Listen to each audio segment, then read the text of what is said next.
कहानी की शुरुआत होती है विजय के मास्टर की डिग्री हासिल करने की खुशी में। उसके पिता सबको पार्टी देते हैं और सबके सामने अनाउंसमेंट करते हैं कि कल से मेरे दोनों बेटों की तरह ही विजय भी फैमिली बिजनेस ज्वाइन करेगा। लेकिन विजय को उनके बिजनेस में कोई इंटरेस्ट नहीं होता है और वह सबके सामने अपने पापा का बिजनेस ज्वाइन करने से मना कर देता है और बोलता है कि मैं खुद का बिजनेस खोलना चाहता हूँ। यह सुनकर उसके पापा उसे घर से निकल जाने को बोल देते हैं। उसके बाद से विजय अपनी खुद की जिंदगी जीने लगा। जब भी उसको अपनी माँ की याद आती तो वह अपनी माँ से बात कर लेता। देखते ही देखते 7 साल बीत गए और अब विजय के पापा को डॉक्टर बताता है कि तुम्हें कैंसर है और तुम्हारे पास अब बस कुछ ही महीनों का समय बचा है। जिसे सुनकर वह चौंक जाते हैं और डॉक्टर को बोलते हैं कि यह बात किसी को भी पता न चल पाए कि मैं मरने वाला हूँ। पहले उनको लगता था कि धन और सफलता ही सब कुछ है, लेकिन अब उनको एहसास होने लगा कि अपनी फैमिली से बढ़कर कुछ भी नहीं है। इत्तेफाक से उनकी सालगिरह आने वाली थी और वह अपनी पत्नी से बोलते हैं कि इस बार की सालगिरह हम धूमधाम से मनाएंगे। यह सुनकर वह तुरंत विजय को फोन करके आने को बोलती हैं। विजय 7 साल बाद घर में आया, लेकिन उसे उसकी माँ के अलावा कोई भाव नहीं देता है।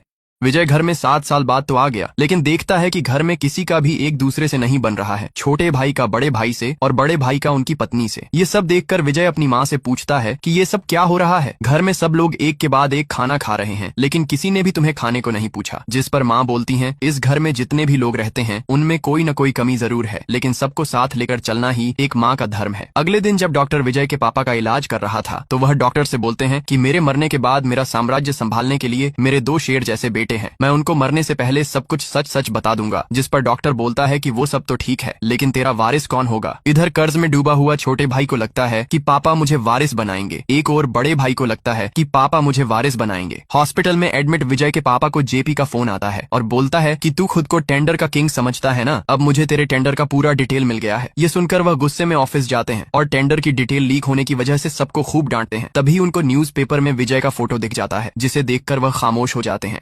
विजय के घर जिस दिन पूजा था उसी दिन विजय के बड़े भाई को उनकी पत्नी दूसरे लड़की से बात करते हुए देख लेती है और वह जाकर जय को एक जोरदार थप्पड़ मारकर बोलती है, अभी तक मैं तुम्हारे अफेयर के बारे में बस सुनती आ रही थी, लेकिन अब मुझे तुमसे डिवोर्स चाहिए। इतना कहकर वह चली जाती है। तभी एक और लड़का आता है और वह अजय की पोल उसके पापा के सामने खोलने लगता है और बोलता है कि आपके बेटे अजय ने मुझसे आपके नाम पर 550 करोड़ का लोन लिया है और आप जो टेंडर हारे थे उसकी डिटेल इसी ने लीक किया था। तभी एक बाउंसर अजय को एक लात मारकर गिरा देता है और जब वह दूसरी बार मारने जाता है तो विजय उसको रोक लेता है और सभी को मारकर वहां से भगा देता है। अब अगले दिन विजय को यहाँ से जाना था क्योंकि वह बस पूजा में शामिल होने के लिए ही रुका था। पिता उसको बहुत समझाते हैं कि तू मत जा, क्योंकि मेरे बिजनेस को तुझे ही संभालना है। दोनों बेटे तो बस मेरे पैसे के पीछे पड़े हैं। विजय पापा की एक ना सुनी और बहुत रोकने के बाद भी वह नहीं रुका और सुबह होते ही एयरपोर्ट के लिए चल देता है। क्या विजय अपने पापा को इस हालत में छोड़कर चला जाएगा? विजय अपने पापा की बात नहीं मानी और जाने लगता है, लेकिन कुछ समय बाद ही वापस आ जाता है और उसके साथ वही डॉक्टर आता है जो विजय के पापा का इलाज कर रहा है। यह देखकर विजय के पापा समझ जाते हैं कि डॉक्टर ने विजय को कैंसर के बारे में बताकर वापस लाया है। फिर अगले दिन राजेंद्र अपने चेयरमैन पद से इस्तीफा देकर विजय को चेयरमैन बना दिया। यह देखकर दोनों भाई गुस्से में घर जाकर अपने पापा से बोलते हैं कि माना कि हम दोनों गलत हैं, लेकिन आप हमसे हमारी जायदाद नहीं छीन सकते हैं। यह सुनकर विजय बोलता है कि तुम दोनों क्या दूध के धुले हो, खुद के कंपनी का टेंडर किसी और को बेच दिया और लोन पापा के नाम पर ले लिया। ऐसे तो तुम दोनों अपने कंपनी को ही बेच खाओगे। फिर जब विजय अपने कंपनी का काम देखने गया तो वहाँ उसे जान से मारने के लिए उसके बड़े भाई ने उसके गाड़ी के ऊपर कंटेनर गिरवा दिया, जिससे विजय बाल बाल बच गया। लेकिन बात यहीं तक खत्म नहीं हुई। बड़े भाई ने विजय को मारने के लिए गुंडों को बोल दिया। फिर विजय सभी गुंडों को एक एक करके मारकर धूल चटा दिया। आगे विजय के साथ क्या होगा देखेंगे नेक्स्ट पार्ट में। तब तक के लिए चैनल को सब्सक्राइब कर लें।